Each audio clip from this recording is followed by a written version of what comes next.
I am Jake Espinueva. I also go by Gemini Squeeze, DJ Plead the Fifth, and recently it's Tojou. That's my main name. I started as a flute beatboxer. Then it got kind of boring for the audience and for myself. So then I went to like flute DJ. Right. And now I'm like a full producer now, and I try to do like flute live sets, if that makes sense. Nice.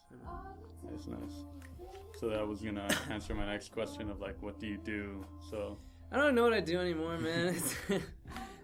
But usually what I just do is I have like, I don't know, ideas of like things that I think are cool, and I just work really hard to like create them. that's great. So like, what's the work schedule for Jake? Okay, so this senior year has been pretty interesting, but I'm only taking 2 classes, Right. and they're easy as heck. Okay, have you heard of a jack-off class before? A jack-off class? Wow. I guess it's a San Francisco thing. You don't have to put that, but but basically, I'm dedicating all my time towards producing in my art. Right. Before I have like real life responsibilities and I have like to work for money. Right. So I'm literally here in these studios every single day, and I actually sleep here. Nice. I sleep here like 3 or 4 times a week, and like I have my toothbrush and everything, and I just chill in one of those rooms, or then I just or I'll take a bus to my friends at Costa. Right. And yeah, it's pretty much everything's music for me. Right. So you have like all this access to the room. So you work here. Right. Definitely. I'm just trying to utilize everything before I'm out of here. Right. So let's talk about the LP you dropped it right now. EP. The EP. Yeah, LP. man. It was a project. Like, I didn't think it'd be that hard because I make a ton of music. Like, I used to make like 1 song a day, and EP is only like 4 or 5, and mine was only 4.5. But once you call it an EP, it makes you very like paranoid and very like attention to detail of like all your music, because it's like it's an EP and it's like this full project, and you want to make sure everything's perfect. So I've listened to each of those songs like way too much, to the point where I kind of hate Disney now. Disney. So that's another subject. So why Disney princesses? It started with a Mulan remix I did.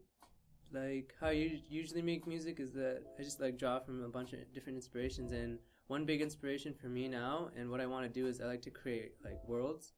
I'm really into like world building, like if you ever watch like Steven's Universe or like Adventure Time, I'm really fascinated with like creating these kinds of like environments.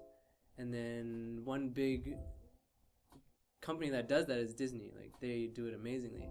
Like I was watching a Pocahontas music video, and it's like Colors of the Wind, Right. and like the video coupled with the music, it just blew me away. So I took the Mulan song, and then I really want to like create this kind of like dark but like R&B-ish romantic but like sad. Like if you listen to it, it's really sad, but it's kind of like sexy at the same time. And I made like a music video for it, so I was trying to like really create this kind of world, or like I just rearranged this Mulan world into something very like dark and complex. So that's an idea I've been like really fascinated with. I really want to like be able to create these kinds of environments, and that's kind of where it came down from. Right. So when we're talking about Disney, we're talking about like $billion industry. So Yeah, man. let's say you're going pro with this EP, like you're not licensing Right. this. I mean, I emailed them and I tried to sign out all that stuff, but I'm just like a college student. Right. So I talked to my friends and like trying to figure out like the legal issues that this could have. Like my goal was to sell it and donate all the profits to a charity, like even a Disney one. Right. But my friend was like, "Yo, Disney will just sue you for even more money." So I just put it out for free, and I was trying to think of ways that they won't really like get at me. And I'm not seeking to do anything with this, so I just made this for fun, like to like bring nostalgia to people and stuff. So from the princesses you chose, like why them? Why Mulan? Yo, okay, so I first wanted to make all the princesses racially diverse. Right. Like I really wanted Pocahontas and Princess Tiana, so it'd just be like very colorful. But remixing Disney songs is incredibly hard. Yeah. Like before I started, I thought it'd be easy. Like, and I had the concept in my mind after the Mulan song. Like, yo, it'd be super cool and it's such a cool theme. just like have each one based off a princess. Yeah. And I think it is a cool idea, but then the challenges with remixing like Disney songs is that first, there's no acapellas for them. Like you have all the background sound. And second, there's a lot of key changes and like not much structure for like modern music. Right. And like I can always just slice up the beat or slice up the song so it fits perfectly, but that takes away from the Disney song. Like if I sliced up like Mulan like too much, people won't even recognize that it's from Mulan. So I was working really hard to try to like keep the Disney magic and not just like destroy it too much, if that makes sense. And like just like shape it in a different, interesting way. You mentioned cultural, like any resonance with that, any personal story. Like, did you get something from your own culture you wanted to spit out there first? I'm not sure if it's called cultural, but I guess it's a personal thing. Right. But for me, I guess I'm a very like happy, childish kind of person, and I really like happy ending kind of things like Disney and things that make you smile. Yeah. So I was really trying to like, I don't know, that's kind of my thing.